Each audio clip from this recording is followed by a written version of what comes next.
It is time for us as Jews to talk honestly and openly about the occupation of the land formerly called Palestine, which is today called the State of Israel.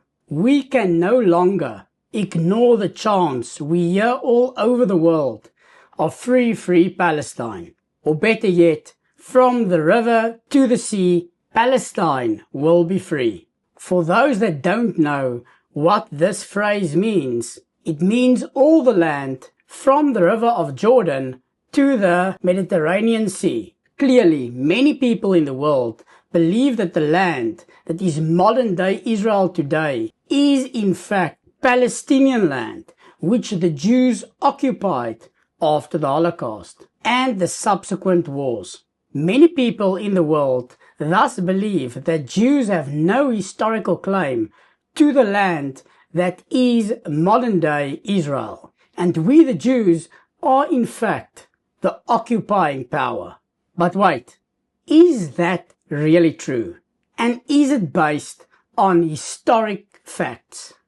In this video, we will take a brief but detailed look at the history of this piece of land in the Middle East that is today called Israel. And in so doing, we will assess together who has the strongest and the longest claim to the land that is modern-day Israel, and once and for all, see who is the real occupiers of the land called Israel.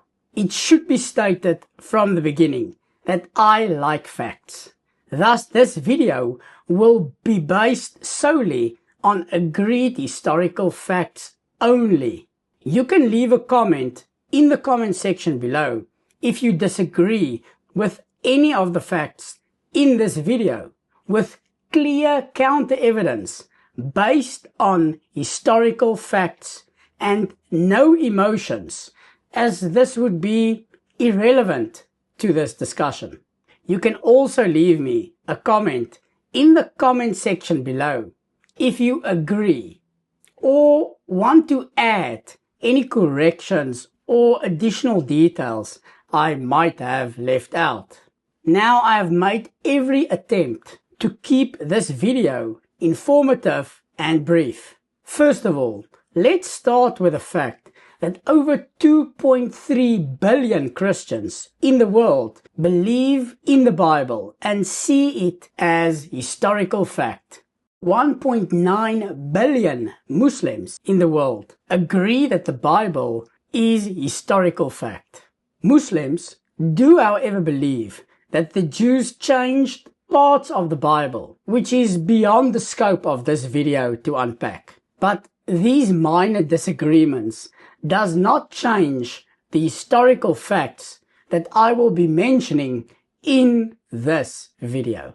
And lastly, there is only 15.7 million Jews in the world today. And unfortunately, only some of them believe that the Bible is historical fact. To summarize, more than 4 billion people in the world agree that the Bible is historical fact.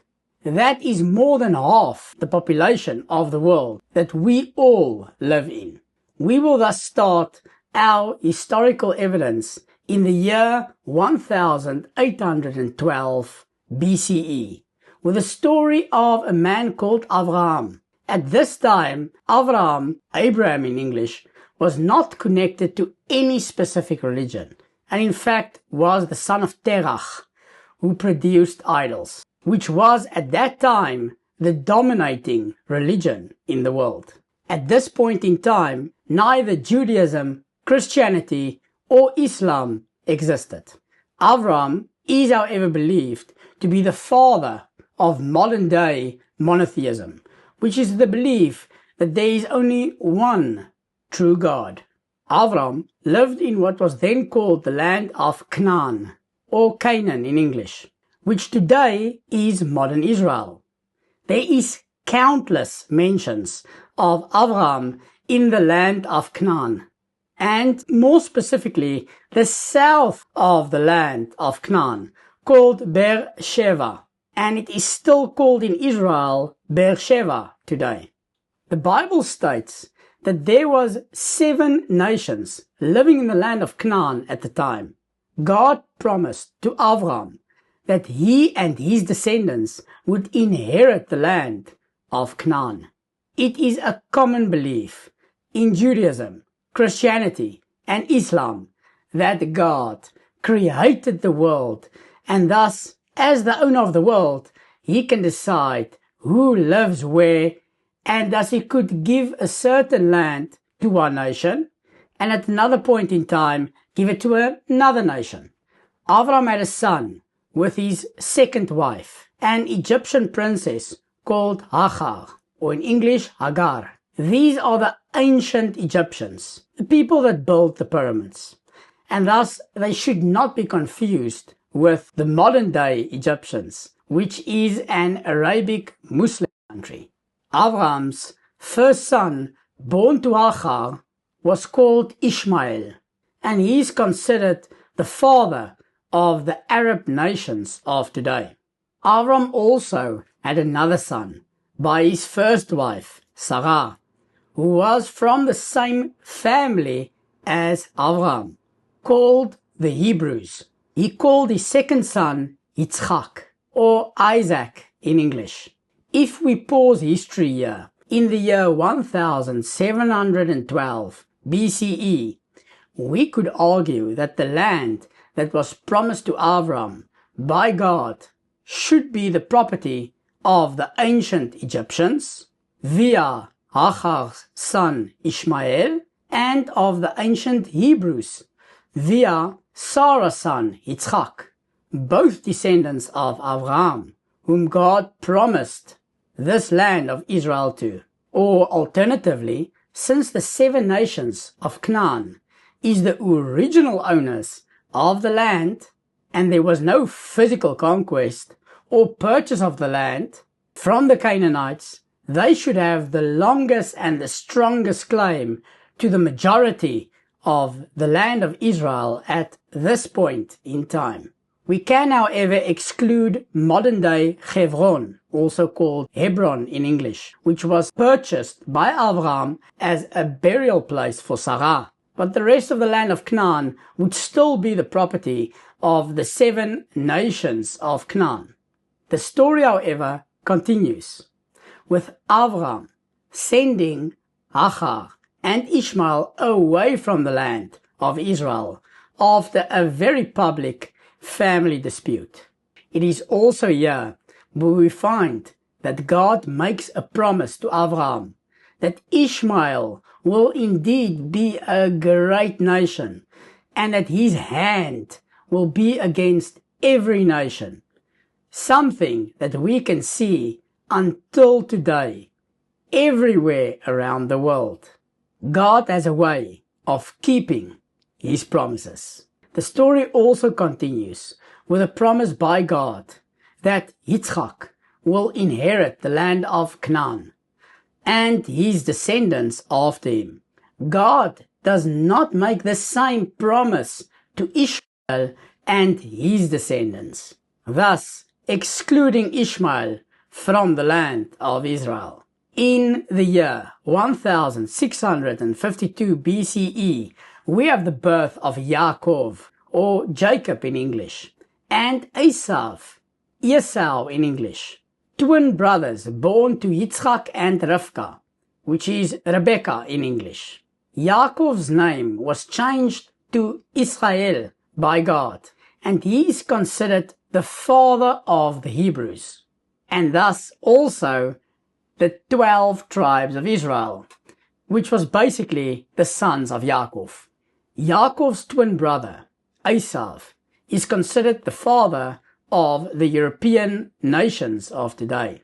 It is also at this time where God promises that the land of Canaan will belong to Yaakov and his descendants after him.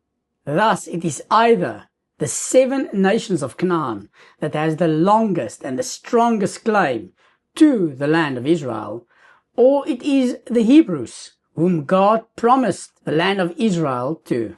At this point in time, it is clear that Ishmael no longer has any claim to the land of Israel, as he was neither living in the land at the time, nor was he promised the land by God.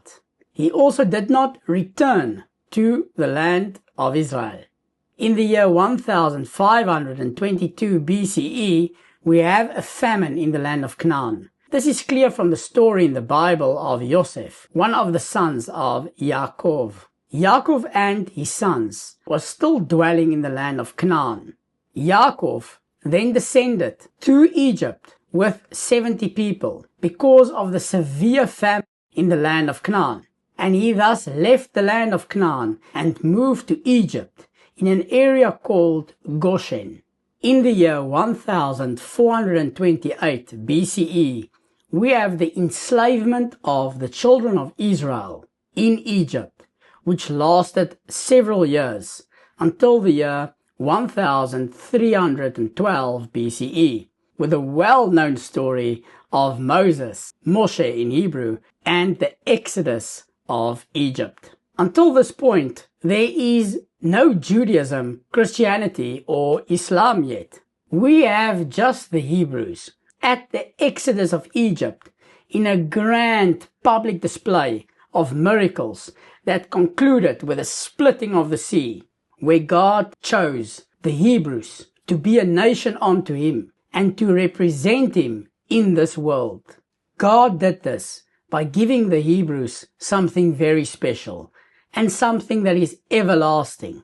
God gave the Hebrews the 2 stone tablets where the 10 commandments is written on. He also gave us the first 5 books of Moses and the principles to interpret the Torah, which is the oral law. Today this is called the Talmud. This was all done on Mount Sinai, which is in the Sinai Peninsula, which is situated between modern-day Israel and modern-day Egypt.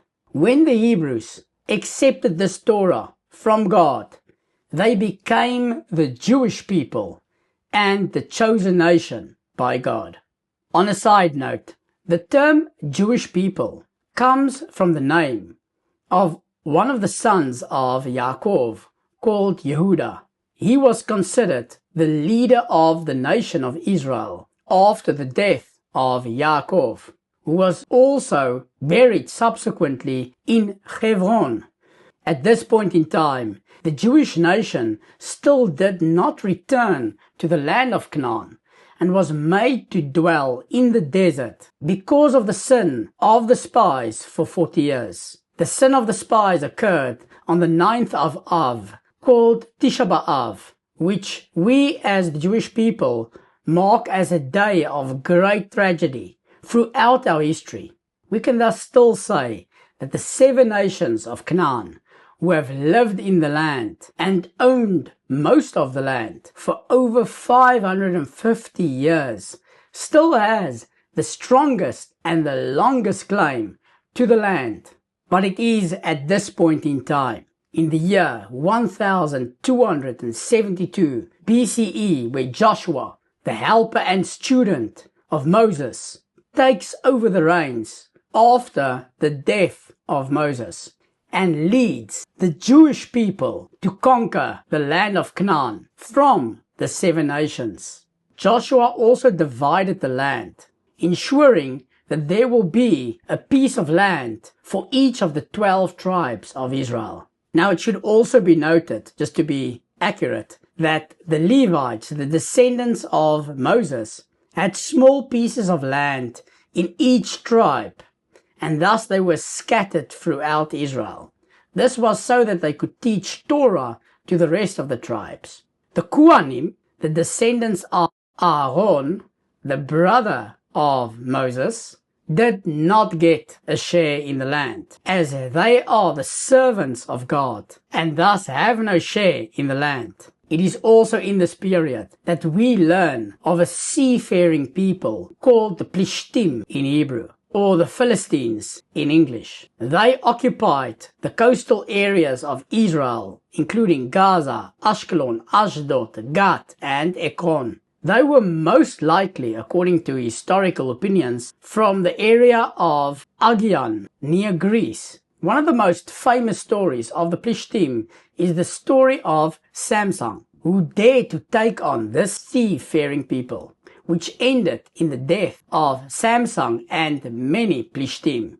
Thus, at this point in time, we can say that the Jewish people has the strongest claim to the land, as they conquered most of the territory in battle. There was still, however, many battles with the remaining Canaanites, Plishtim and Midianites, but the Jewish people was in control of the majority of the land of Israel. The Jewish people had a lot of kings, but I will try to keep the list as brief and as relevant as possible.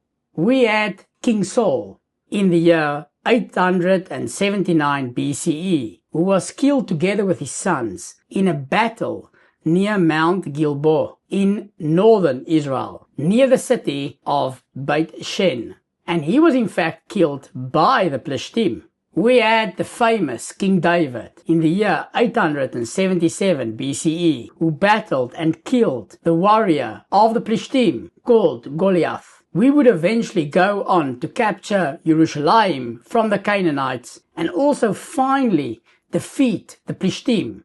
A very interesting fact is that King David was actually a descendant of a convert called Ruth, who has a book in the Bible named after her. She was the daughter-in-law of Naomi, and she was in fact originally a Moabite. There is obviously various claims made that Jews are a people and not just a religion. In the same breath, it is thus said that Jewish converts like myself have no claim to the land of Israel. But this would, however, contradict the historical evidence that clearly shows that many great Jewish personalities and even Jewish kings were descendant of Jewish converts. Ovadia, for example, has a book in the Bible named after him, and he was also a Jewish convert. It should be noted that the Plishtim, after this point, seem to have either died out or moved away from the land of Israel.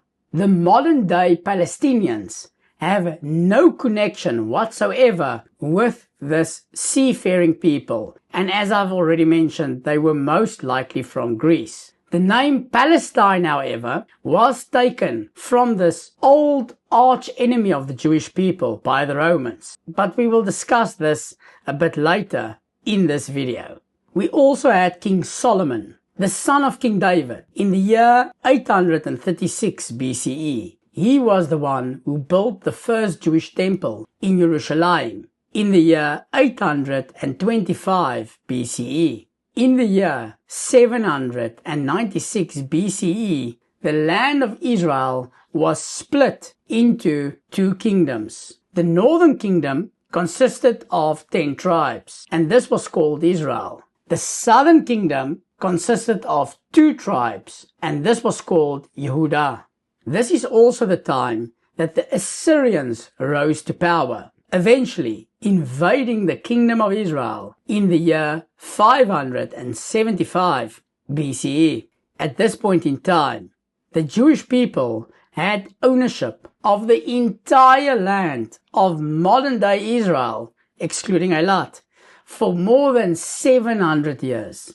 This is longer than even the people of Canaan, that had possession of the land for 550 years. In the year 555 BCE, the Assyrians completed their conquest of the northern kingdom of Israel, leading to the loss of the 10 tribes that formed the northern kingdom of Israel. Unfortunately, these tribes are lost until today. There is tribes that many of you might have heard of in Africa, in Asia, that claim that they are descendants of these 10 lost tribes. But since they left the land of Israel and they didn't return, or they didn't make any attempt to return, they can have no real claim to the land of Israel.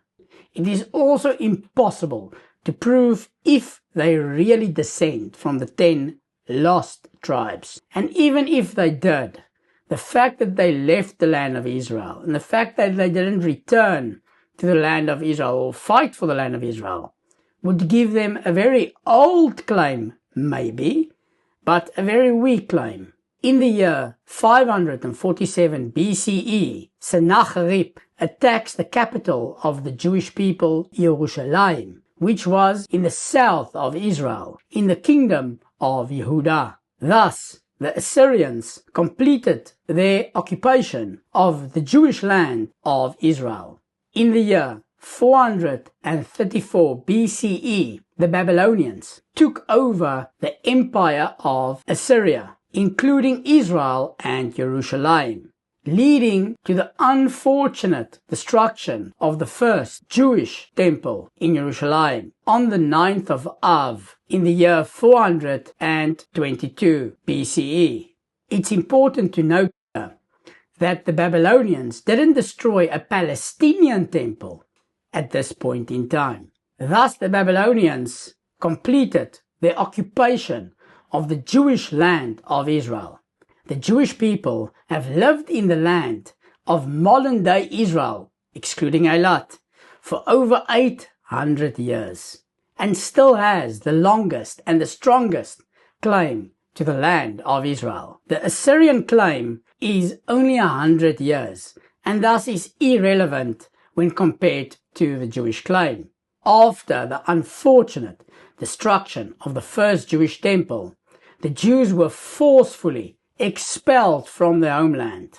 Ethnic cleansing, a land which they lived in for over 800 years and was forced to live in exile in Babylon. 50 years later, however, in the year 370 BCE, Cyrus of Persia issued a decree that the indigenous people of Israel, also known as the Jewish people, could return to the land of Israel. 42,000 Jews returned under the leadership of Zerubbabel ben Shaltil, who was also a descendant of the great King David.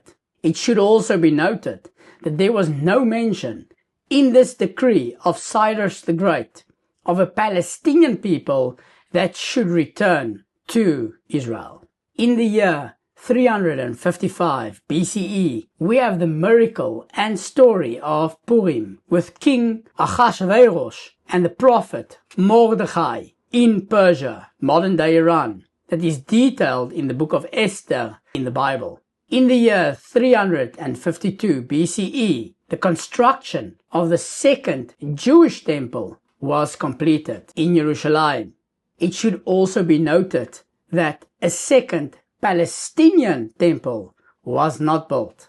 It was also at this time that the scribe and Jewish leader of Persia, Ezra, and the prophet Nehemiah, who both have books named after them in the Bible, returned to the land of Israel with 1,496 well-chosen men to reshape the Jewish nation and return the nation to Jewish law. In the year 331 BCE, the Greeks took over the Babylonian Empire, thus ending the occupation by the Babylonians of the land of Israel that lasted for a period of 90 years. And again, this claim is irrelevant compared to the Jewish people's claim, who at this point in time dwelled in the land of Israel for over 900 years. This was also the period of Alexander the Great, recorded in the historical writings of Josephus, with a very interesting encounter between Alexander the Great and the great Jewish rabbi and high priest Simon HaTzadik. It should be noted that there was no encounter by Alexander the Great of a Palestinian people. It is also at this point in time, in the year 245 BCE, when the Torah was translated into Greek. It should be noted that the Torah that God gave was given originally in Hebrew and not in Arabic, which is the language of the Palestinians. In the year 138 BCE, we have the revolt of the Maccabees, which was from the Hasmonean dynasty, led by Mattathias and his 5 sons against the Greeks, with a miracle story of the Jewish festival of Hanukkah taking place in the year 135 BCE. This is also the time that the Jewish temple in Jerusalem was rededicated. There was no rededication of a Palestinian temple at this time. In the year 63 BCE, the Greek was taken over by the Roman Empire under the leadership of the Roman general Pompey, who invaded Israel as well. Thus, at this point in time, the Greek occupation of the land of Israel came to an end. They occupied the land of Israel for over 270 years. This is also an irrelevant claim, since the Jews dwelled in the land at this point in time for over 1,200 years. Also note, there has been no mention thus far anywhere of a people called the Palestinians. In the year 37 BCE, Herod the Great, also called Herod the Bolder, and later, unfortunately called Herod the Tyrant, begins his rule after the death of Julius Caesar, who was murdered by Brutus. This is also the same time period as Hillel and Shammai. They were 2 of the greatest Jewish scholars in Jewish history. They were so great that my second son is named Hillel, after Hillel the Elder. In the year CE, we have the birth of one of the most famous Jews born in the land of Israel, in a city called Bethlehem, by the name of Yeshua. In Christianity, Jesus, and in Islam, he is called Isa. There has been several claims made that Jesus was a Palestinian, but it is clear from the historical evidence that there was no mention yet of a Palestinian people, and Islam was not a religion at this point in time. Muhammad would in fact only be born some 600 years later. Thus, any ridiculous claims that says that Jesus was a Muslim and a Palestinian is not rooted in fact, and also clearly demonstrates how far the people that call themselves the Palestinians would stretch the truth and blatantly lie to claim things that they never have and never will own. In the year 34 CE, Jesus was killed after he, together with thousands of Jews, was crucified by the Roman Empire. Many Christians would also mark this as the date of the start of the Christian religion. But at this point in time, Christianity was actually still a relatively small sect within Judaism and observed most of Jewish rituals. It is also clear that Jews was not in any real power at this time, and thus claims made wrongly by Christians that Jews killed Jesus, a Jew, and crucified Jesus, a Jew, is historically not factual, and is the start of many anti-Semitic claims against the Jewish people, leading to the gruesome and the brutal death of many Jews. In the year 67 CE, the Jews revolted against the occupying power of Rome. In 70 CE, on the 17th of Tammuz, which Jews observe as a day of mourning, a fast day, until today, the Romans conquered Jerusalem, which also led to the destruction of the second Jewish temple on the 9th of Av, which Jews observe until today as a day of mourning and a 25-hour fast. It's also very important to note here that the Romans did not destroy a Palestinian temple. In the year 132 CE, we have the rebellion of the Jewish people under the leader at that time, Bar Kokhba, whom great rabbis at the time, like Rabbi Akiva, believed could be the Jewish Messiah. But after Bar Kokhba's death, it was clear that he was not the long-awaited Jewish Messiah. We also know from here that if a rabbi, no matter how great he is, whether his name is Yeshua or Rabbi Menachem Mendel Schneerson, once you die, you cannot be the Messiah. In the year 190 CE, fearing that the Jewish oral law will be forgotten, Rabbi Yehuda Hanassi decided to write down the Jewish oral law by compiling the Mishnayot, which is the basis of the Jewish oral law today, called the Talmud. This is something that we all as religious Jews still study. Also, to mock the Jews still living in the land of Israel at this point in time, the Romans changed the name of the land Israel to Palestine, choosing a name to one of our arch enemies, the Plishtim, that was the seafaring people that lived in the coastal area of modern-day Israel. Again, the Plishtim have no connection at all with the people that call themselves today the Palestinians. In the year 325 CE, Constantine and the Roman Empire adopted the religion of Christianity as the national religion, which is the time when Christianity spread all over the world. At this time, we have the fall of the Roman Empire and the rise of the Byzantine Empire. We also have the birth of Muhammad and the rise of Islam, which led to the conquering of Jerusalem in the year 638 CE. Now, if we stop here and say Muslims conquered the land, that will still only give them a claim of 1,400 years. But as we will see, they did not keep the land for long. It should be noted that at this point in time, the Jews have lived in the land of Israel for over 1,900 years, which would make it the longest claim to the land that anyone can ever produce.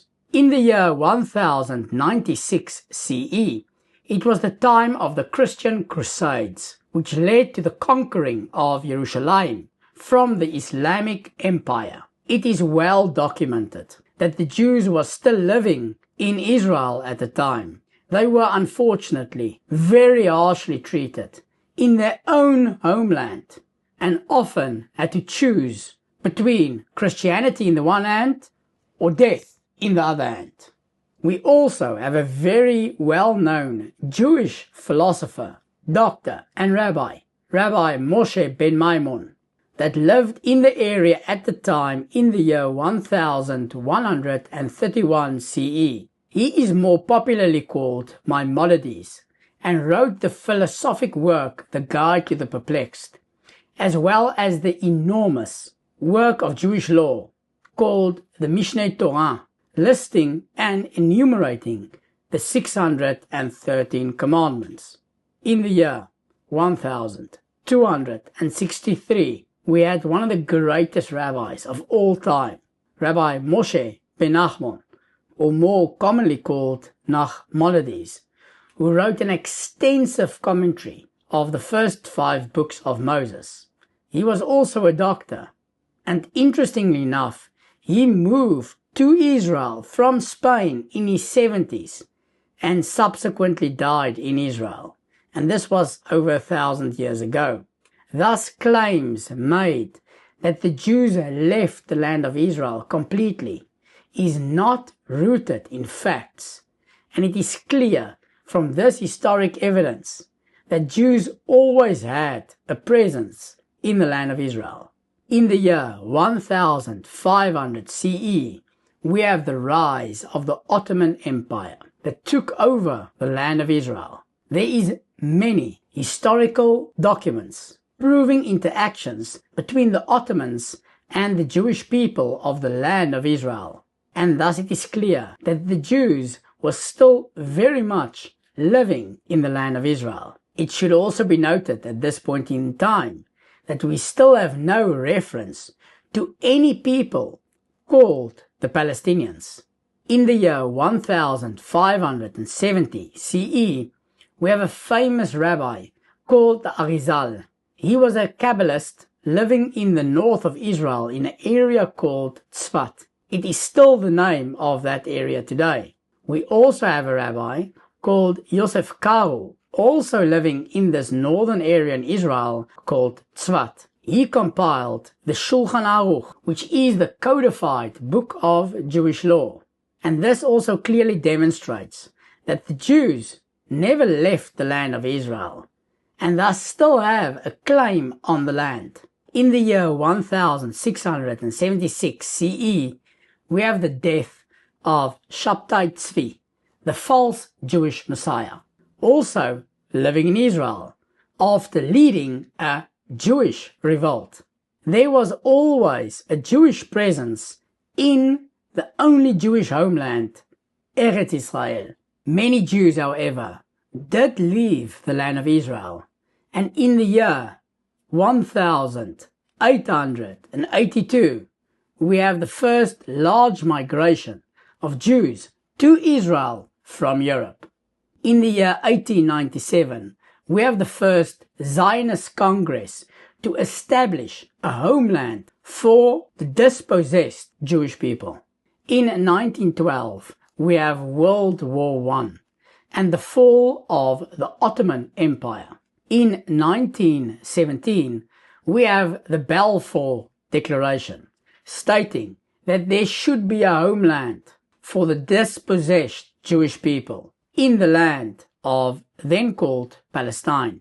In 1920, we have the British Mandate of the land then called Palestine. In 1933, we have the rise of Adolf Hitler in Germany. May his name be erased, and may he suffer for all eternity. In 1942, we have World War II and the final solution of the Nazis. May their names be erased, and may they suffer for all eternity. The final solution of the Nazis resulted in the death of over 6 million Jews. Now that is called a real genocide. In 1947, we have the partition of the land then called Palestine by the United Nations. In 1948, we have the announcement of the State of Israel, followed by the War of Independence, after we were attacked by all Arab and Muslim countries that was around Israel. In 1964, the Palestinian Liberation Organization, also called the PLO, was founded, and it is they who invented the people who call themselves today the Palestinians. And this is also the first mention of a Palestinian people. In 1967, we have the 6-Day War in Israel and the reunification of Israel that was taken back by Israel after we were attacked by our Arab Muslim neighbors. In 1973, we have the famous Yom Kippur War, and after this, we have all the subsequent wars. But I won't bore you with all the wars, since there is unfortunately too many to mention. At this point in time, the Jewish people have a claim to modern-day Israel, excluding Eilat, of over 3,200 years. No other people have a longer claim to this land. The Jewish people never completely left the land of Israel and never ever gave up hope that one day they will return to their homeland for those that did leave. The people calling themselves the Palestinians today, at this point in time, have a total claim to the land of modern-day Israel of 60 years, since the first time a people called the Palestinians were mentioned in 1964. That is why no historical evidence of a Palestinian people can be found before the year 1964. They can't mention any Palestinian king before this time. There was no Palestinian flag before this time. There was no Palestinian history at all before this time. The fact is, the name Palestinian cannot be pronounced in the native language of the people that call themselves the Palestinians, since in Arabic there is no P sound. The fact is, the people calling themselves the Palestinians today was created and invented in 1964. It is thus clear that the people calling themselves the Palestinians, with a claim to the land of Israel of only 60 years, cannot be compared to the Jewish claim to the land of Israel of over 3,200 years. And thus we must conclude that the people that is occupying the only Jewish country in the entire world, Israel, is in fact the Palestinian people. And may we soon see the expulsion of the occupiers, the Palestinian people, from the Jewish people's land, biblical Israel, that they have been illegally occupying since 1964. And may all the Jews, as the prophecy says, return from the four corners of the earth, return to your homeland, Eretz Israel, a country that was given to us and inhabited by us for over 3,200 years. And if you have not heard the Torah given by God to the Jewish people in its original language, Hebrew, then you should definitely watch this video next. Thanks for watching and Yom Tov.